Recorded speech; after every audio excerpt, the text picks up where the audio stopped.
Pasar Tanah Abang di Jakarta Pusat yang biasanya penuh sesak oleh pembeli kini hanya tinggal cerita. Pusat grosir tekstil tertua di Indonesia sekaligus yang terbesar di Asia Tenggara kini hampir sekarat kalah bersaing harga dengan pasar online yang terus merebak. Kios-kios yang semula beroperasi di Blok A terus bertumbangan. Lebih dari 1.800 kios terpaksa tutup pasca pandemi COVID-19 dan serangan pasar online. Coba Bunda pakai akun yang lain Bunda, kita bisa COD dan gratis ongkir semua ya. Dunia memang terus bertransformasi. Di zaman serba gadget sekarang ini, hampir semua aktivitas bisa dilakukan secara online, tidak terkecuali jual beli. Kini, semua orang bisa berjualan dimanapun dan kapan saja, tanpa perlu bertemu langsung dengan calon pembeli. Namun teknologi yang memudahkan ini belum tentu menguntungkan semua pihak.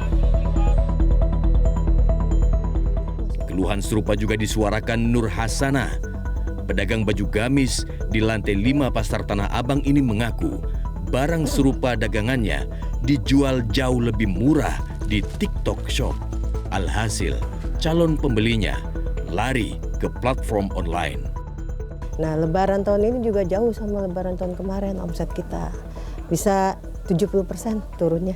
Kalau menurut saya sih, ya saya juga kan memperhatikan juga sikon ya. Itu sebagian dari penjualan online, apalagi TikTok, IG itu pengaruh sekali Kak. Iya, harganya juga sangat jauh sekali dari harga pasaran kita. Tidak bisa dipungkiri, Indonesia turut mendongkrak pendapatan dari TikTok Shop. Namun persoalannya bukan itu. Legalitas TikTok selama ini hanyalah aplikasi jejaring sosial. TikTok Shop tidak mengantongi perizinan e-commerce di Indonesia. Itu sebabnya 4 Oktober lalu, pemerintah ketok palu melarang TikTok Shop berjualan. Seperti Tiongkok saja, kalau ada dari luar kan dia juga tolak, nggak ada satupun, semua dari Tiongkok gitu. Uni Eropa juga begitu menolak, India juga menolak kan. Kalau kita kan tidak, kita terbuka ya, tapi mesti diatur, mesti ditata. Sehingga ada satu mengenai dia sebagai sosial media, ya, dia ada sebagai social commerce, dia juga bisa sebagai e-commerce. Tentu aturannya beda-beda gitu. Jadi ada aturan dagangnya. Kalau offline diatur, masa yang online nggak diatur? Saya mau ngirim mangga aja, ya, ke Tiongkok, ke Jepang itu udah 11 tahun nggak diterima-terima. Ke Uni Eropa jual kopi aja, syaratnya banyak banget. Harus ada sertifikat ini, harus sertifikat itu, harus macam-macam syaratnya gitu.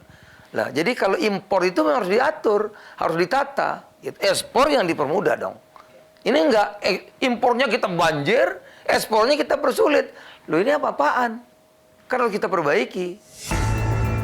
Direktur Center of Economic and Law Studies, Bima Yudhistira, meminta pemerintah bisa mengantisipasi dampak ikutan dari aturan pembatasan perdagangan cross-border, sebab bukannya tidak mungkin bisa menyuburkan penyelundupan barang konsumsi.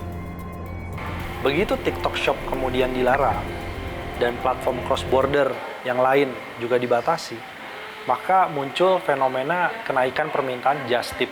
Jadi di bandara itu juga mereka mengakunya barang pribadi, tapi bawaannya banyak sekali dan tidak kena bea masuk.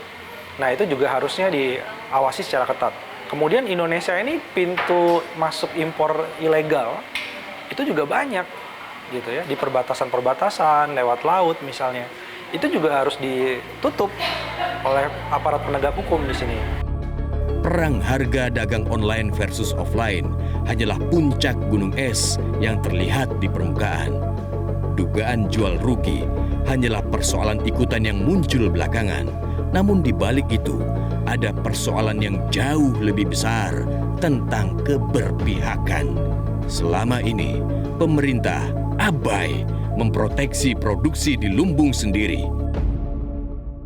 Jelajahi cara baru mendapatkan informasi. Download Metro TV Extend sekarang.